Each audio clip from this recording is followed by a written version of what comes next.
욥기는 제가 평생 처음으로 설교합니다.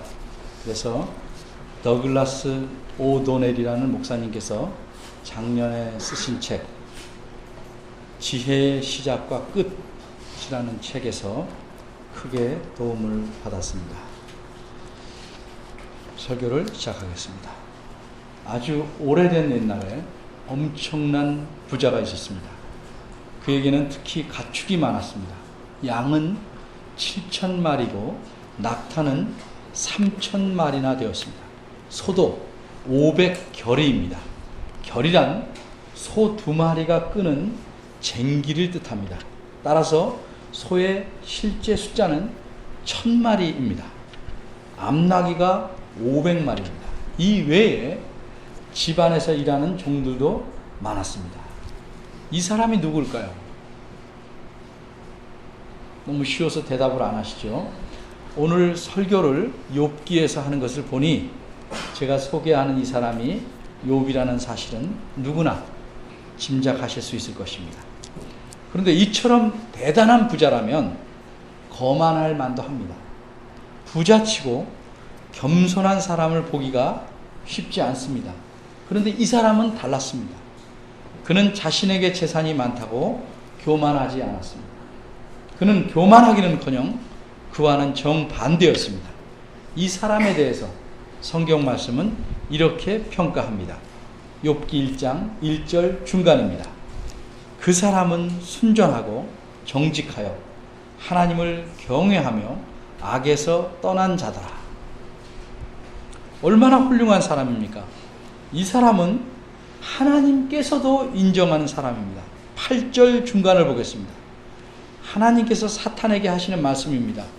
그와 같이 순전하고 정직하여 하나님을 경외하며 악에서 떠난 자가 세상에 없느니라. 한마디로 하나님께서 보시기에 욥은 경건했습니다.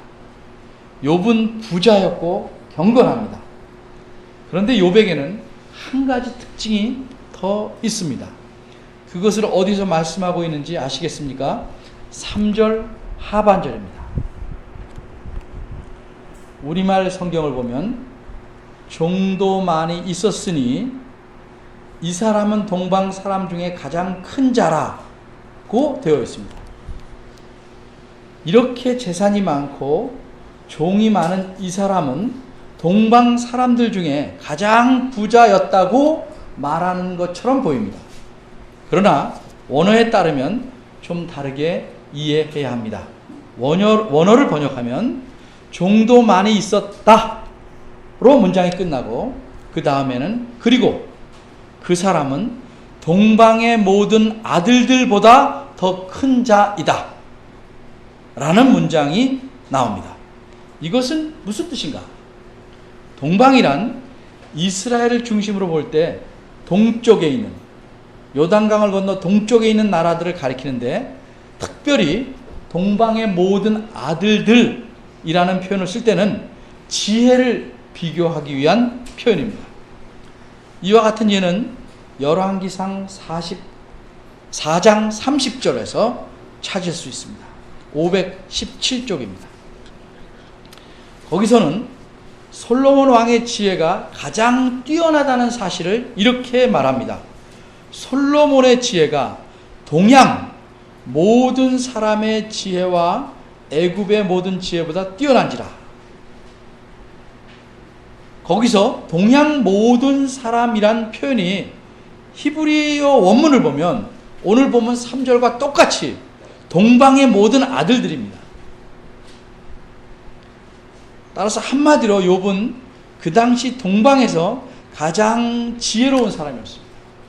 무식한 부자가 아니라 지혜로운, 그것도 가장 지혜로운 인물이었습니다. 이렇게 욥은 경건하며 부자이고 지혜로운 사람이었습니다.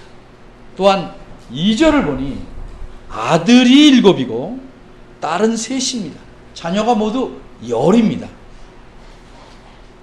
이 모든 면을 살펴보니 욥은 이 모든 면에서 완벽하다고 말할 만 했습니다. 그런데 그의 완벽한 삶에 인생에 금이 가려고 합니다. 이 사람의 운명이 흔들리기 시작합니다. 왜냐하면 전능하신 하나님의 그림자가 이 복받은 사람의 인생에 들이우기 시작하기 때문입니다. 욥을 시험하려는 분은 사탄이 아니라 하나님이십니다. 왜 그럴까요? 시험의 기회를 하나님께서 마련해 주시기 때문입니다. 7절입니다. 땅을 두루 여기저기 돌아다녀 본 사탄이 등장합니다. 이 사탄에게 하나님께서 먼저 이런 질문을 하십니다. 8절입니다. 내가 내 종 욥을 유의하여 보았느냐. 그리고 이어서 하나님께서는 욥을 크게 칭찬하십니다. 그와 같이 순전하고 정직하여 하나님을 경외하며 악에서 떠난 자가 세상에 없느니라. 이렇게 하나님은 욥을 자랑스럽게 여기셨습니다. 그러자 사탄은 대답합니다. 그런데 이 사탄의 대답은 단순한 대답이 아닙니다. 하나님의 생각에 대한 반론입니다. 하나님의 생각이 틀렸다는 것입니다. 사탄은 욥을 살펴보았습니다. 그러나 사탄은 욥을 다르게 평가합니다. 욥의 경건함은 가짜라고 판단합니다. 욥의 경건은 값싸고 썩었고 얄팍하다고 판단합니다. 사탄은 욥의 믿음과 경건이 욥 자신의 이기심을 아주 세련되게 포장한 것이라고 확신합니다. 그래서 하나님께 반론을 제기한 것입니다. 9절에서 11절입니다. 사탄이 여호와께 대답하여 가로되 욥이 어찌 까닭없이 하나님을 경외하겠습니까? 주께서 그와 그 집과 그 모든 소유물을 산울 즉 울타리로 두르셨기 때문이 아니겠습니까? 주께서 그가 손으로 하는 바를 복되게 하사 그의 소유물로 땅에 널리게 하셨기 때문입니다. 그러니 이제 주의 손을 펴서 그의 모든 소유물을 치소서. 그리하시면 그는 정녕 주를 대면하여 욕할 것입니다. 욥이 어찌 까닭없이 하나님을 경외하겠습니까? 이것이 사탄의 반론의 핵심입니다. 사탄은 욥의 믿음의 깊이와 진실성에 대해 의문을 갖습니다. 그래서 하나님께서 욥에게서 모든 복을 빼앗으면 그의 믿음이 무늬에 불과했다는 사실을 하나님은 알게 될 거라고 사탄은 생각합니다. 사탄은 하나님께서 욥의 자녀들과 또 욥의 부유함을 빼앗아 보시면 욥은 틀림없이 하나님을 저주할 것이라고 생각합니다. 이렇게 사탄은 욥을 의심합니다. 그러나 하나님은 자신의 종 욥에 대해 확신이 있으셨습니다. 하나님께서 욥에게 참된 믿음, 끝까지 인내하는 믿음을 주셨으니 욥의 믿음에 대해서, 그런 믿음을 가진 욥에 대해서 확신이 있었습니다. 예수님께서도 베드로에게 확신을 갖고 말씀하신 적이 있습니다. 누가복음 22장 31절과 32절 상반절에 이런 말씀이 있습니다. 시몬아 시몬아 보라 사탄이 밀 까부르듯 하려고 너희를 청구했으나 그러나 내가 너희를 위하여 내가 너를 위하여 내 믿음이 떨어지지 않기를 기도하였노니. 예수님은 시몬 즉 베드로를 위해서 기도했습니다. 그러기에 베드로의 믿음이 떨어지지 않을 것을 확신하셨습니다. 이와 같이 하나님은 자신이 주신 믿음을 가진 욥이 어떤 고난을 당해도 그 믿음을 포기하지 않고 이겨낼 것이라고 확신하시고 계십니다. 사탄은 종이 호랑이가 아닙니다. 사탄은 실제입니다. 사탄의 능력도 실제입니다. 그러나 그 실제, 사탄과 그의 능력을 하나님께서 통제하고 계십니다. 하나님은 확신이 있었습니다. 그래서 하나님은 이렇게 말씀합니다. 12절입니다. 그래, 내가 그의 소유물을 다 내 손에 붙이겠다. 오직 그의 몸에는 내 손을 대지 말지니라. 바꿔 말하자면 내 말대로 가서 모든 욥의 물질적인 복을 빼앗아라. 그러면 이제 우리가 어떤 일이 생기는지 보기로 하자. 그래서 욥을 시험하는 모든 일들이 진행됩니다. 13절에서 19절입니다. 어느 날 사탄은 야만적이고 매우 거친 민족인 스바 사람들과 갈대아 사람들을 통해서 욥을 공격하게 합니다. 욥에게 고통을 가합니다. 그리고 하늘에서 불이 내리고 큰 폭풍이 불어칩니다. 이렇게 사탄은 악한 민족들과 자연적 재앙으로서 욥에게서 모든 소유를 완전히 빼앗았습니다. 사탄에게는 동정심이라고는 추호도 없습니다. 오직 그의 몸에는 내 손을 대지 말라는 하나님의 명령만 철저히 지킵니다. 욥만 건드리지 않고 모든 것을 빼앗습니다. 심지어 욥의 사랑하는 10명의 자녀까지 다 죽여버리고 말았습니다. 순식간에 욥은 모든 것을 잃었습니다. 재산만이 아닙니다. 자녀들까지 하나도 남기지 않고 다 잃었습니다. 어째서 이런 일이 일어나는지 욥은 그 이유를 알 수가 없습니다. 까닭없이 여호와를 경외할 수 있습니까? 라는 사탄의 반론에 하나님께서 사탄을 공격할 것을 허락하심으로써 이 모든 비극과 고통이 일어났다는 사실을 욥은 전혀 알지 못합니다. 또 욥에게는 이 시험을 막을 도리도 없었습니다. 그저 속수무책으로 당하기만 하였습니다. 욥은 이런 참담한 비극을 겪자 어떻게 반응합니까? 욥이 어떻게 반응하냐? 그것이 관건입니다. 이것이 이 시험의 핵심입니다. 욥이 이렇게 말로 할 수 없는 비극을 당하였는데도 과연 하나님을 경외할 것인가? 아니면 하나님을 욕할 것인가? 이것이 욥이 지금 겪고 있는 시험입니다. 욥기 전체에는 욥이 겪는 시험이 크게 세 가지가 나오는데 이번 것이 첫 번 시험입니다. 욥은 이 첫 번 시험을 놀랍게도 잘 통과합니다. 욥기 1장 20절과 21절은 성경에서 매우 유명한 구절입니다. 이 구절에는 욥이 마른 하늘에 날벼락 같은 엄청난 고통을 겪어서 즉각적으로 나타낸 반응이 기록되어 있습니다. 욥의 반응은 두 가지입니다. 엄청난 슬픔과 놀라운 찬양입니다. 양극입니다. 이 두 구절을 표준 세번역 성경으로 제가 읽어봅니다. 이때 욥은 일어나 슬퍼하며 겉옷을 찢고 머리털을 민 다음에 머리를 땅에 대고 엎드려 경배하면서 이렇게 말하였다. 모태에서 빈손으로 태어났으니 죽을 때에도 빈손으로 돌아갈 것입니다. 주신 분도 주님이시오 가져가신 분도 주님이시니 주님의 이름을 찬양할 뿐입니다. 욥의 이 반응을 듣고 여러분은 어떻게 생각하십니까? 욥이 자기의 모든 소유를 다 잃었어도 전혀 상처받지 않았다고 생각하십니까? 자기 자식들을 다 잃었어도 거의 상처받지 않았다고 생각하십니까? 그런 생각은 바른 생각은 아닙니다. 잘못된 생각입니다. 욥기 1장 4절과 5절을 보면 우리는 욥이 어떤 아버지였는지를 알 수 있습니다. 4절과 5절을 표준 세번역 성경으로 읽겠습니다. 그의 아들들은 저마다 생일이 되면 돌아가면서 저희 집에서 잔치를 베풀고 새 누이들도 오라고 해서 함께 음식을 먹곤 하였다. 잔치가 끝나는 다음 날이면 욥은 을에 아침에 일찍 일어나서 자식들을 생각하면서 그들을 깨끗하게 하려고 자식의 수대로 일일이 번제를 드렸다.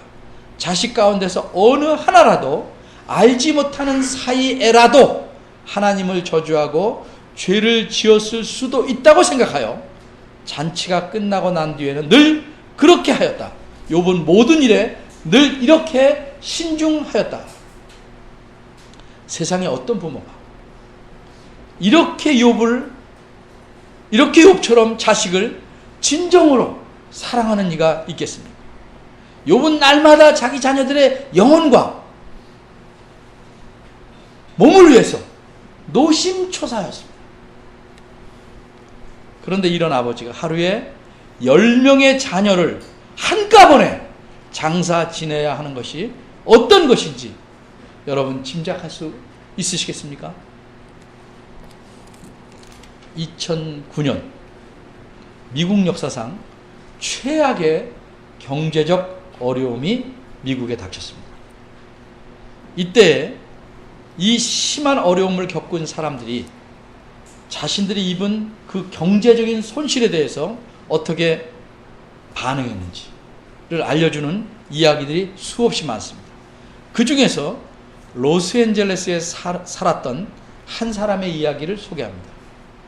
이 사람은 자기 직업을 잃자 경제적 어려움 때문에 직장에서 잘리자 거의 정신이 나갔습니다. 더 이상 일자리는 찾을 수 없는 데다 자기 가족을 돌봐야 한다는 부담 때문에 거의 미치다시피 했습니다. 그래서 그는 자신의 장모와 아내와 세 아들을 쏴 죽이고 자살하였습니다. 매우 충격적인 이야기입니다. 우린 이런 이야기를 들으면 충격을 받습니다. 그러나 우리의 충격이라는 것은 공감하는 정도의 충격일 뿐입니다. 당사자의 충격에 비하면 어림도 없습니다. 사람은 자신이 열심히 일해서 모은 모든 것을 잃어버리면 좌절에 빠진다고 합니다. 20절과 21절, 욥기 1장 20절과 21절을 보면 욥은 슬픔도 제대로 표현하지 않고 절제하는 엄격한 금욕주의자 같다고 생각하실 수 있겠습니다만 사실은 전혀 그렇지 않습니다. 그의 반응은 매우 격정적이었습니다. 그는 자신의 옷을 찢었습니다. 머리털을 밀어버렸습니다. 이것은 그의 마음에 깊은 슬픔을, 그 슬픔이 얼마나 큰지를 바깥으로 표출한 것입니다. 그의 마음은 불로 찢어져 버린 것이고 그의 머리는 몸에서 잘려 나간 것입니다. 이런 심정을 옷을 찢고 머리털을 밀어서 표현함으로써 욥은 자신이 상상조차 할 수 없는 불행과 고통에 대해서 통곡하였던 것입니다. 그런데 욥이 이러한 극심한 고통 가운데서도 즉각적으로 나타낸 반응은 놀라운 것입니다. 그는 그 고난의 원인을 자신에게 돌리지 않았습니다. 남들에게도 돌리지 않았습니다. 하나님에게도 돌리지 않았습니다. 그리고 그는 자신을 창조하신 하나님에 대해 의심을 품거나 그분을 저주하지도 않았습니다. 오히려 그는 슬픔과 비통함 속에서도 겸비함으로 또한 하나님을 믿음으로 땅에 엎드려서 주권자이신 하나님을 경배합니다. 이런 반응을 보인 경우는 성경 전체에서, 세상 전체에서 딱 한 경우 말고는 없습니다. 그 한 경우란 하나님의 주권적인 뜻에 온전히 순종하고 자기 생명을 내놓기로 겟세마네 동산에서 결단하신 우리 주님 예수 그리스도께서 보이신 반응의 경우입니다. 어쨌든 이제 이 첫 번 시험의 결과가 나왔습니다. 사탄의 생각이 맞았습니까? 하나님의 확신이 옳았습니다. 하나님의 확신이 옳았습니다. 사탄은 분명히 욥이 하나님을 욕할 것이라고 했습니다.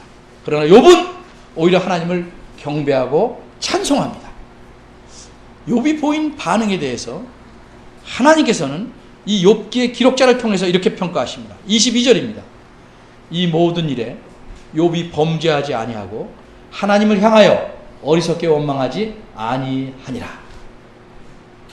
이렇게 평가하신 것은 하나님께서 이런 욥에 대해 매우 기뻐하셨다는 사실을 간접적으로 드러내주는 것입니다. 이제 우리가 생각해야 할 것은 어째서 이 본문 욥기 1장이 성경에 기록되었을까 하는 점입니다. 바꿔 말해서 하나님께서 이 본문을, 이런 사건을 성경에 기록해 놓으신 목적이 무엇인가 하는 점입니다. 제가 자주 거듭해서 말씀드리는 것이지만 성경이 하나님 말씀이다 하는 의미는 성경이 하나님 자신을 드러내고 있다는 뜻입니다. 근본적으로 성경은 어떤 인간을 돋보이게 하거나 칭찬하려고 쓴 것이 아닙니다. 겉보기에는, 얼른 보기에는 사람을 드러내는 것 같이 보여도 자세히 살펴보면 그 사람을 통해서 하나님을 돋보이게 하려는 것임을 알 수 있습니다. 오늘 본문에서도 20절, 21절, 22절을 얼핏 보면 극심한 불행과 고통 속에서도 하나님을 경배하고 찬양한 욥과 그의 믿음을 강조하고 드러내려는 듯이 보입니다. 그러나 20절, 21절, 22절을 이 말씀을 써놓은 까닭은 사탄의 생각이 틀렸고 따라서 하나님의 판단이 옳았다는 사실을 욥에게서 입증해 보이려고 했기 때문입니다. 9절에서 사탄은 욥이 어찌 까닭 없이 하나님을 경외하리까? 라고 하나님께 반론을 제기했습니다. 하나님께서는 사탄의 반론이 틀렸다는 것을 욥으로 하여금 입증하게 하시려고 사탄에게 시험을 허락하셨던 것입니다. 결과는 당연히 욥을 통해서 하나님이 옳으신 것으로 드러났습니다. 욥은 이 불행과 고난의 시험이 어떻게 시작되었는지, 왜 진행되었는지 전혀 알지 못합니다. 현재까지는. 그러나 어쨌든 욥은 이 시험에서 승리합니다. 이로써 하나님의 옳음이 사탄 앞에 분명하게 드러난 것입니다. 욥이 이 시험에서 승리한 비결은 무엇일까? 그것은 욥이 하나님을 찬양한 내용에서 드러납니다. 21절입니다. 욥은 어떤 생각을 갖고 있었을까? 크게 세 가지. 첫째는 21절을 보면 인간이 존재하고 소유하는 모든 것은 여호와 하나님께서 주신 것이라는 사실입니다. 그런 생각을 갖고 있습니다. 둘째는 그러기에 하나님은 자신이 주신 모든 것을 되가져갈 권리가 있다고 생각했습니다. 그 사실을 욥이 인정했습니다. 하나님께서 사람에게 주신 것은 모두 정확히 말하면 평생 쓰라고 할지라도 빌려주신 것입니다. 내가 원할 때 언제든지 찾아가겠다고 하시고 사람에게 맡겨두신 것입니다. 사람에게 내 것은 없습니다. 내가 영원히 소유할 내 것이란 하나도 없습니다. 내가 가진 모든 것은 하나님의 것입니다. 내 자식도, 내 가족도 하나님의 것입니다. 내 것이 아닙니다. 내가 사용하는 물건, 또 나와 관계를 맺고 있는 사람들, 정이 들었기에 그것이 재산이든 사람이든 하나님께서 다시 가져가시면 섭섭하고 심하면 고통을 크게 유발할 만큼 슬프다고 할지라도 분명히 내게 있는 모든 것은 하나도 남김없이, 예외 없이 하나님의 것입니다. 셋째로 욥이 가진 생각은 그러기에 하나님께서 주시든 가져가시든 인간의 찬양과 경배를 하나님은 받으셔야 마땅하다는 사실입니다. 왜냐하면 하나님께서 사람에게 주시는 것은 무엇이든지 그분의 은혜에 의한 것이고 우리 사람에게서 가져가시는 것도 그분의 권리에 의한 것이기 때문입니다. 욥은 하나님을 이렇게 이해했던 것입니다. 그래서 갑작스러운 고통 속에서도 하나님의 기대에 맞는 반응을 보일 수 있었던 것입니다.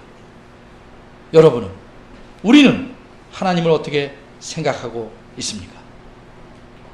하나님을 올바로 알고 믿어야 합니다. 그러면 이 세상에서 사는 동안 슬픔과 고통과 고난을 피할 수는 없으나 이겨낼 수 있습니다. 그리고 오히려 그런 고통 가운데서도 하나님이 주시는 평안과 은혜를 맛볼 수 있는 것입니다. 우리가 어떤 상황에 처하든지 하나님을 경외하며 찬양할 수 있게 되기를 바랍니다. 기도하겠습니다. 하나님, 저희들의 머릿속에는 하나님이 주신 바른 진리보다도 세상에서 얻어들은, 또 세상이 가르쳐준 많은 방향이 잘못된 생각들이 자리하고 있습니다. 이런 생각들을 주의 말씀을 통해서 교정하게 하시고, 그래서 하나님께서 이 땅에 살면서 하나님을 반듯하게 섬기고 진심으로 사랑하며 이로써 이 세상에서 비록 고통 가운데서라도 하나님이 주시는 복과 기쁨과 감사함을 누리게 살게 하셨음을 가득 누리게 도와주옵소서. 저희들이 이 땅에 살면서 조금 나이 들었다고 우리들의 생각이 늘 옳다고 주장하기도 하고, 때로는 성경 말씀을 이렇다 저렇다 재고 또 교만스럽게 판단도 하는 사람들을 많이 보았습니다. 때로 저희 생각이 부족해서 하나님 말씀을 잘 이해 못한다 할지라도 분명히 드러난 하나님 말씀을 잘 받아들이게 하시고 그 말씀에 따라 살 수 있도록 저희들을 인도하여 주시옵소서.